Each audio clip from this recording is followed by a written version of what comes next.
Alors, est-ce que les chiens continuent à aboyer ou pas? Ouais, ils continuent. Alors, tu as un travel planner pauvre à cause de cette erreur, de cette notion que tu ne comprends pas, qu'on ne t'a peut-être jamais apprise. Alors, avant, pour qui j'ai fait cette vidéo? J'ai fait cette vidéo pour les travel planners qui sont ambitieux, d'accord? Qui ne vont pas se contenter de gagner 300 € par mois avec leur activité de travel planner. Pour ceux qui croient vraiment que c'est possible d'en vivre, d'accord? Je sais qu'on vous raconte beaucoup de choses. Vous avez peut-être pris exemple sur des travel planners qui n'investissent pas. C'est pas pour autant que vous devez vous contenter de ça. Vous êtes dans un pays formidable, la France. On peut faire de l'argent avec quasiment n'importe quoi. Il suffit de s'en donner les moyens, d'accord? Nous, on le fait tous les jours. Donc, si vous croyez que c'est impossible de vivre du travel planner, du travel planning, fermez cette vidéo, d'accord? Je ne vais pas me passer mon temps à vous prouver que c'est possible. Par contre, pour ceux qui sont ambitieux et qui savent que c'est possible et qui veulent savoir comment faire, restez bien sur la vidéo, d'accord? Et en plus, si vous êtes dans ce cadre de je suis ambitieux et je sais que c'est possible d'en vivre, vous pouvez vous faire accompagner par Alex, mon frère et moi-même à travers notre entreprise Flex Media. On accompagne les travel planners qui veulent se lancer, donc les gens qui ne sont pas encore travel planners qui veulent se lancer, et les travel planners qui sont déjà lancés et qui veulent scaler, développer leur activité, d'accord? Qui veulent vraiment en vivre et qui ne se contentent pas de gagner 500 € par mois. Bref, c'était un peu un petit coup de gueule, mais bref. Alors, déjà, avant de dire que pourquoi tu es pauvre, on va déjà expliquer ce que c'est que le travel planner pauvre. Donc, le travel planner pauvre, c'est celui qui se rappelle vivre de son activité alors qu'il en a l'ambition, grosso modo. Mais il y a différents profils de travel planner pauvre. Le premier travel planner pauvre, c'est celui qui n'a jamais eu de client. Il est lancé depuis plusieurs mois et il n'a jamais eu un seul client. J'en ai même eu un en call qui n'avait jamais eu de client depuis 2 ans qu'il était lancé. Là, c'est pauvre, c'est très très pauvre, d'accord? Donc là, il faut mettre un coup de pied dans la fourmilière. Si c'est votre cas, prenez un call tout de suite. Alors, ensuite, il y a les travel planners qui ont des clients, super, mais en dépendant des autres. C'est-à-dire que leur système d'acquisition de clients ne se fait pas sous leur marque, par leur propre système. Et pire encore, ils n'ont pas le contrôle sur le système d'acquisition et en plus travaillent sur d'autres marques, comme Dialala, etc. Donc là, c'est dramatique. Pourquoi c'est dramatique? Vous le verrez justement, c'est tout le sujet de la vidéo. Faire revenir ses clients dans son système sous sa marque. Donc là, c'est absolument dramatique. Si vous êtes dans ces logiques-là de travailler avec des plateformes, de travailler sous d'autres marques, etc., vous ne vivrez jamais du travel planning, d'accord? Jamais. C'est non négociable, c'est jamais. Si vous voulez vous sortir de ce genre de système aussi, prenez des calls. J'ai des gens tous les jours qui arrivent avec ces problématiques-là. Alors, ensuite, il y a le travel planner qui vend des prestations, qui a développé sa marque, et sous sa marque vend des prestations, c'est super.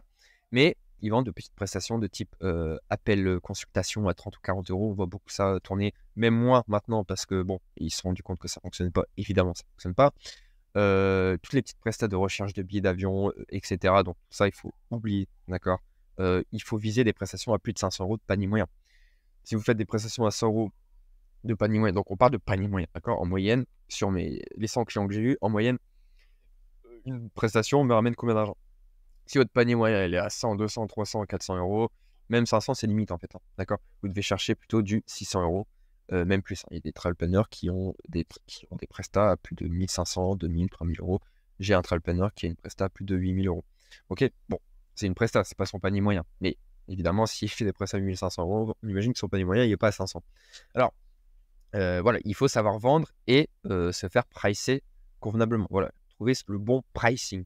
Alors, ensuite, le dernier travel planner qui ne vit pas de son activité, qui est pauvre, c'est celui qui sait pricer ses services, d'accord, c'est super.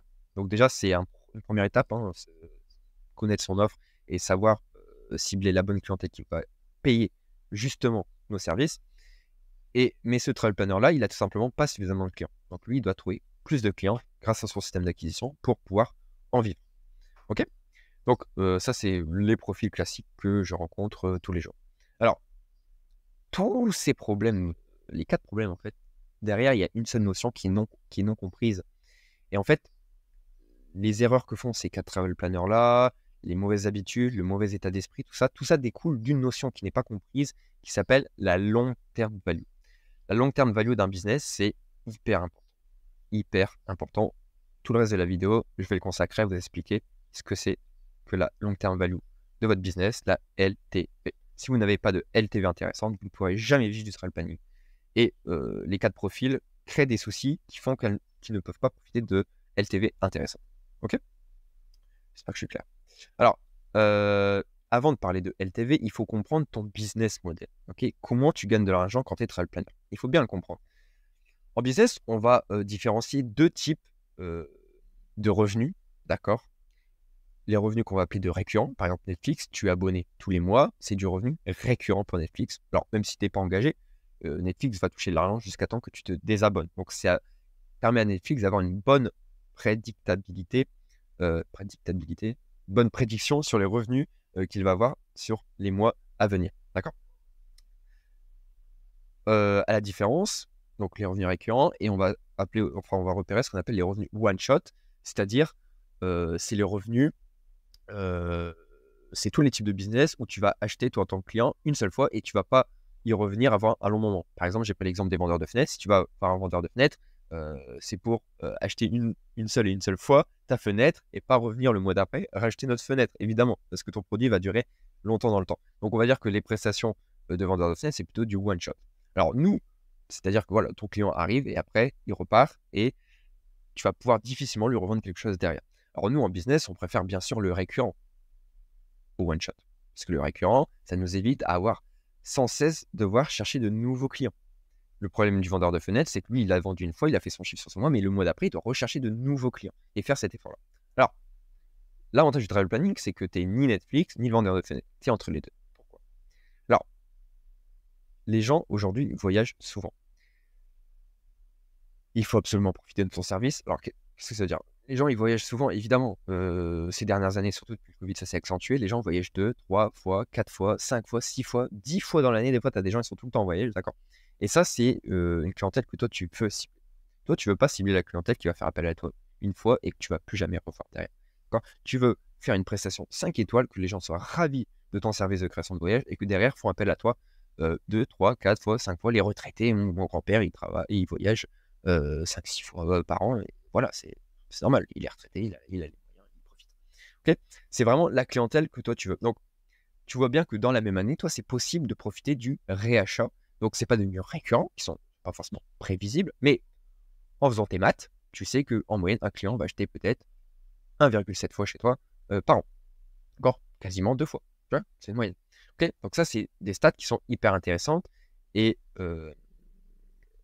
ça, voilà, il faut que ton business profite du réachat. Absolument. Sinon, tu ne vivras jamais du travel planning. Ok? C'est ce qu'on appelle en fait la long term value. C'est quoi la long term value?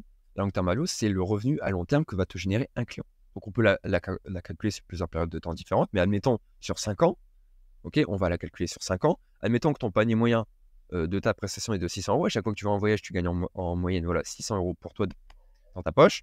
La fréquence d'achat de ton client, mettons, ton client, il voyage environ 2 fois par an avec toi, avec tes services, et que la durée de la relation client dure 5 ans. Okay, c'est-à-dire qu'il voyage sur les 5 prochaines années. Voilà, il va rester un client fidèle de ton entreprise. Ça peut être bien plus, hein, mais c'est un exemple. Bah, ça fait 2 fois 5 fois 600. Ok, donc ça fait en fait ton client, il te ramène pas 600 euros, il te ramène 6000 à long terme. Parce que tu profites d'une fréquence d'achat qui est intéressante, le réachat. Donc, tu fidélises ton client, il achète à nouveau. Tu as moins besoin, les mois suivants, de faire un effort de chercher du nouveau client. Si tu dois sans cesse chercher du nouveau client, alors pourquoi? Par exemple, là, je pense à un exemple précis dans ce que je viens de dire. Mais par exemple, si tu travailles sous d'autres marques, tu ne peux pas profiter du réachat. Là, tu es dans la muise. Ok, tu es dans la muise. Et vraiment, le réachat, c'est ce qui est game changer pour vivre travel. D'accord? Julia, qu'on accompagne ici, qui est aussi présente sur la chaîne, elle a des clients depuis 2 ans qu'elle est lancée et qui ont acheté 3-4 voyages chez elle. D'accord? Bah, justement, et ça lui évite à sans cesse, bah, bien sûr, tu vas sans cesse faire l'effort de traîner les clients parce que plus tu as de clients, plus après tu peux profiter du rachat et c'est exponentiel derrière. D'accord? Et c'est comme ça que tu crées une synergie exponentielle dans ton business. Mais bon, je parle trop, je vais donner 2 exemples précis. Donc 2 exemples tirés du business de Julia, d'Influence des voyages, qu'on accompagne. Donc c'est 2 exemples que je connais bien. Par exemple, tu as une cliente qui s'appelle Carole, qui a pris un voyage avec Julia pour le Sri Lanka en 2025. Ça a rapporté à Julia 600 euros ce voyage-ci. Carole a recommandé Julia à un de ses amis, Christian, pour la Tanzanie. D'accord? Et cet ami Christian a payé un voyage 1760 euros de commission pour Julia. Ok? Donc en fait, ce qu'on appelle une long term value étendue, parce qu'on intègre aussi les recommandations. Un client va c'est la fréquence de recommandation. Il y a la fréquence d'achat, mais bref, pour simplifier, Carole a rapporté en fait pas juste 600 €, mais 600 € plus 1760 € sur les 6 mois seulement ça fait que seulement 6 mois qu'elle connaît l'entreprise de Julia. Donc, dans un an, ce chiffre, ce nombre va encore augmenter. Ok. C'est ça, l'effet cumulé. La long term value, l'effet cumulé, c'est ça. Et c'est très puissant. Alors, derrière, un autre exemple, Aurélie qui a pris 3 voyages avec Julia depuis que, voilà, sur 15 mois, ça a été une des premières clientes de Julia. Car ouais, je pense Zanzibar, Grèce, Espagne. Ok, 400, 500, 500 €. Au passage, pour Zanzibar, on peut gagner bien plus que 400 €, mais bon, c'était une des premières prestats de Julia. Elle se sous-priçait comme beaucoup de trail planners au début. Ok. Bah, Aurélie n'a pas rapporté 400 € à Julia, mais elle a rapporté autour 1400 € sur les 15 mois. Et Aurélie peut recommander aussi Julia à d'autres gens. Des fois, c'est difficile de savoir parce que les gens ne disent pas forcément, mais ça se trouve que Aurélie a rapporté au minimum 1400 €, mais peut-être bien plus. Okay. Et si vous n'arrivez pas à profiter du rachat sur votre business, vous ne kifferez jamais du trail. D'accord? C'est non négociable.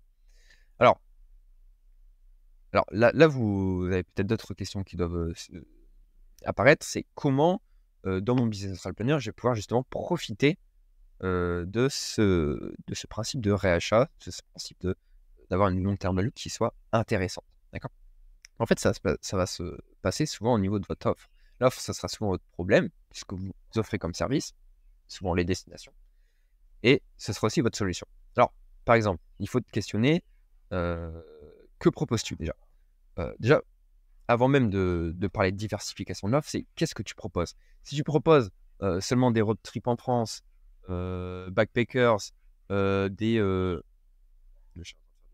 donc backpackers, du camping en France, etc., genre de prestats qui sont bas low ticket, qui sont bas prix, d'accord, qui ne permettront pas d'en vivre, d'accord.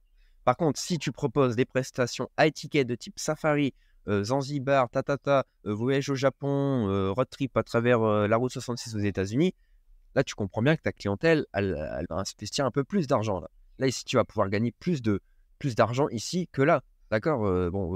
Je dénigre pas ces vacances-là parce que j'en fais, mais les gens qui font ces vacances-là doivent se débrouiller par eux-mêmes. Parce que toi, tu peux pas mettre d'argent sur. Enfin, voilà, tu peux pas mettre de commission intéressante pour ton activité sur ce genre de prestat. Alors déjà, c'est qu'est-ce que tu proposes, okay, et à qui tu le proposes. À qui tu le proposes, c'est à une clientèle qui a les moyens de payer tes services, high ticket, et qui va revenir et faire appel à toi souvent parce que soit c'est des entrepreneurs, soit c'est des dirigeants d'entreprise, etc., des cadres, des gens qui n'ont pas le temps et qui ont les moyens de payer tes services. C'est ça ton client idéal. Ok. Donc, la clé pour profiter du rachat, c'est déjà donc, profiter du rachat, ok, mais il faut déjà avoir un panier moyen qui est intéressant parce qu'un réachat sur un panier moyen à 50 €, c'est pas intéressant. Ça sert à rien. Donc, déjà, le premier problème, c'est résous ton panier moyen, d'accord? Qu'est-ce que tu proposes? Questionne-toi sur ce que tu proposes au marché et quelles sont les potentialités de revenus par rapport à ce que tu proposes. Donc, sans ça, il y a un gros problème chez les trailpreneurs qui ont des projets fort intéressants, des concepts fort intéressants, mais derrière, sur le papier, les maths, elles sont pas bonnes. D'accord? Donc déjà, ton panier moyen. Et ensuite, est-ce que ton offre permet le réachat? Si tu proposes les voyages spirituels à Bali lors de la saison de l'été austral, j'en sais rien, bah là, tu veux bien que ton offre, elle est très, très nichée. Ton offre est trop nichée.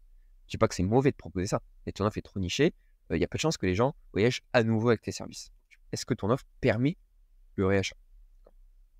Donc, questionne-toi aussi sur ton offre. Bon, c'était assez vague ici, cette partie-là, parce que vous avez tous des profils qui sont différents. Mais vraiment, pour synthétiser, vous devez penser à est-ce que votre offre permet un panier moyen intéressant et déjà la base de la base. Et ensuite, est-ce que votre offre permet le réachat pour profiter de l'effet cumulé, de sans cesse avoir besoin de chercher des nouveaux clients. Okay. Donc voilà, elle est où la solution? La solution, elle est dans l'offre, dans l'offre. C'est souvent le premier point qu'on voit ensemble lors de l'accompagnement que je fais avec les trail planners qui sont déjà lancés. C'est retravailler votre offre, voir ce que vous faites. Et en fait, c'est la logique. Souvent, il y a des grosses erreurs de logique dans votre offre. On vous a fait croire que des projets un peu farfelus, ok, on vous a dit c'est bien ton projet, vas-y, continue, alors que les maths, elles sont pas bonnes. D'accord? Et ça, il faut revoir. Donc, si vous voulez revoir avec nous, vous pouvez prendre un appel sous cette vidéo. Voilà.